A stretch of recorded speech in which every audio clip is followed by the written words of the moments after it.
c'est le moment de la chronique immobilière avec Geneviève Côté. Bonjour Geneviève. Bonjour Kézina, bon matin. Alors, Donc, nous... c'est ça. Vas-y. On a changé d'heure un petit peu, mais on va être là ce matin pour parler de promesse d'achat. Oh! Plus précisément de la différence entre une promesse d'achat acceptée et une propriété vendue. Donc, plusieurs personnes semblent mêler les deux termes qui peuvent parfois paraître semblables, mais en vérité, il y a une énorme différence entre les deux. Pour nous, les courtiers, mais aussi pour vous, les acheteurs et les vendeurs. Je ne sais pas si ça t'est déjà arrivé de croiser quelqu'un qui avait sa maison en vente, il t'annonce que sa maison est vendue, mais tu le recroises quelques semaines plus tard et finalement, sa propriété, elle est toujours en vente puisque son acheteur s'est désisté. Est-ce que ça t'est déjà arrivé? Non, ça m'est jamais arrivé. Mais je vois très bien. Oui, c'est ça. Puis moi, ça m'arrive souvent parce que je suis dans le milieu immobilier. Oui. On l'entend quand même là beaucoup ces temps-ci, vu l'effervescence immobilière. Et c'est jamais agréable, en fait, là. Et c'est pourquoi que quand on comprend la différence entre une promesse d'achat acceptée et une propriété vendue, on s'évite de très mauvaises surprises ou du moins un peu moins de déception. Donc, souvent dans la situation mentionnée, c'est que la propriété n'était pas réellement vendue, mais qu'elle avait plutôt une offre qui avait été acceptée.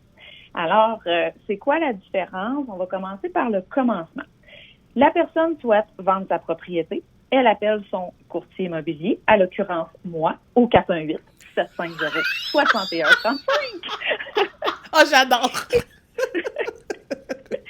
Et là, je vous épargne toutes les procédures, là, mais on établit une belle mise en marché, un super plan marketing. Et puis là, bonheur, un acheteur s'intéresse là, à la propriété et décide de rédiger par mon entremise, une promesse d'achat. OK. Une promesse d'achat contient, entre autres, le prix que l'acheteur veut offrir au vendeur, mais aussi une multitude d'autres points importants, dont les conditions de l'offre d'achat. Ouais. Il y a deux conditions qui sont le plus souvent vues dans une promesse d'achat. Je ne sais pas si tu voulais te risquer à en nommer au moins un ce matin. Une sûre à 100% conditionnelle à l'obtention du financement par une institution financière. Ça, c'est la base. Exactement. Donc, ça fait partie des deux conditions les plus fréquentes. Les plus fréquentes sont le financement, comme tu l'as dit, et l'inspection. Ben oui. Ce qui signifie que les acheteurs veulent acheter la propriété conditionnellement à se déclarer satisfaits de l'inspection et doivent passer, bien sûr, au financement à l'institution financière. Ouais. Donc, si on revient à mon exemple de tout à l'heure, moi, je suis toute heureuse, je viens présenter l'offre d'achat des acheteurs à mes vendeurs. Lors de la présentation de l'offre, le vendeur a toujours trois choix. Soit d'accepter leur offre d'achat, la refuser ou refaire une contre-proposition. Donc là, c'est une transaction fictive qui dit non, tu es le vendeur, il n'y a pas de mauvaise réponse, je te rassure. Tu vas juste décider la suite de la chronique ce matin. OK. Rien de bien stressant. Donc, tu es le vendeur. Est-ce Ouais. que tu acceptes ou tu fais une contre-proposition? Oh, je fais une contre-proposition. Parfait. Donc, je t'ai présenté l'offre d'achat, tu décides d'aller en contre-proposition. Donc, on va modifier certaines conditions de l'offre d'achat initiale ensemble ou même les délais des conditions. Par exemple, dans les conditions, souvent, on a les inclusions, exclusions, le prix de vente, la date de prise de possession. Ce qu'il faut comprendre, en fait, c'est qu'une contre-proposition, ça annule pas la promesse d'achat. Donc, elle est toujours attachée à la promesse d'achat initiale. Elle fait uniquement modifier que l'on souhaite changer de cette offre initiale-là. Donc, on peaufine notre contre-proposition ensemble, je la présente aux vendeurs et là, voilà, ils acceptent. C'est à ce moment-là que les délais des conditions commenceront. Donc, on n'a pas encore une propriété qui est vendue. On a une offre d'achat acceptée. Donc, dès l'acceptation de cette offre-là, on débute le décompte afin de lever les conditions. Si on avait, exemple, 15 jours pour l'obtention du financement, les acheteurs ont 15 jours suivant l'acceptation afin de nous fournir leur financement final. Oui.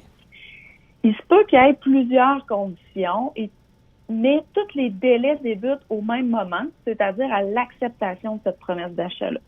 Mais chacun n'a pas nécessairement la même durée. Donc, c'est là qu'il est important d'être accompagné par un bon courtier qui vous aidera, en fait, à respecter ces délais-là, parce qu'un non-respect des délais peut avoir des conséquences, dépendant des conditions. Puis c'est là que c'est important, comme on disait, d'être accompagné d'un courtier pour bien comprendre ce qu'on accepte, en fait, dans l'offre d'achat. Mais au moment que l'offre d'achat est acceptée, l'offre d'achat peut tomber pour 2 raisons. Ouais. Soit parce que vous ne respectez pas les délais, ou soit parce que vous ne vous déclarez pas satisfait de l'une des conditions. Donc, si on prend notre exemple de l'inspection, on a fait l'inspection, exemple, dans les 10 ou 15 jours suivant l'acceptation, il y a des travaux majeurs imprévus. Alors là, vous avisez le vendeur que vous rendez la promesse d'achat nulle et non avenue, que vous ne souhaitez plus acheter cette propriété. Par contre, si vous dépassez le délai, vous ne pouvez plus vous sortir de là. Donc, il peut vraiment avoir des conséquences importantes. J'ai une question, Geneviève. Je pense que la semaine dernière, tu nous parlais que le vendeur devait faire une déclaration de ce que c'était, par exemple, le profil à sa juste connaissance de la maison. Comment est-ce que je peux arriver, après l'inspection, à avoir des éléments différents qui n'ont pas été déclarés lorsque j'ai vu le descriptif fait par le vendeur? Est-ce que tu suis ma question? Oui, tout à fait. C'est une très bonne question parce que les gens, des fois, ils pensent aller renégocier le prix de l'offre d'achat.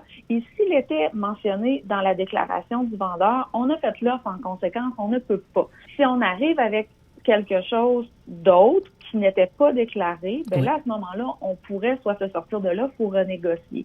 On arrive avec quelque chose de différent, avec vraiment une inspection un peu plus poussée. Okay. Les propriétaires habitent dans leur maison, mais je sais pas, toi, en tout cas, moi, personnellement, mon entretoit, je la visite pas souvent. OK, je comprends. Oui, tout à fait. Fait que souvent, on a des surprises soit à l'entretoit, soit plomberie, électricité. Fait qu'il y a des choses comme ça que l'inspecteur va vraiment l'approfondir. Ils ont des caméras thermiques maintenant. Les inspections ont vraiment évolué avec le temps. Là. C'est pas juste visuel. Là. Ils vont un petit peu plus pousser. OK. Parfait. Est-ce qu'il nous reste d'autres éléments à regarder dans ce dossier-là? En fait, la seule chose, là, je pense qui nous reste à voir, en fait, c'est vraiment qu'une promesse d'achat acceptée, ça se peut qu'elle ne se concluse pas. Donc, la propriété est considérée vendue lorsque toutes les conditions de l'offre ont été réalisées. Fait que c'est à ce moment-là que les documents sont envoyés chez le notaire en vue de l'acte de vente et de l'éventuelle prise de possession.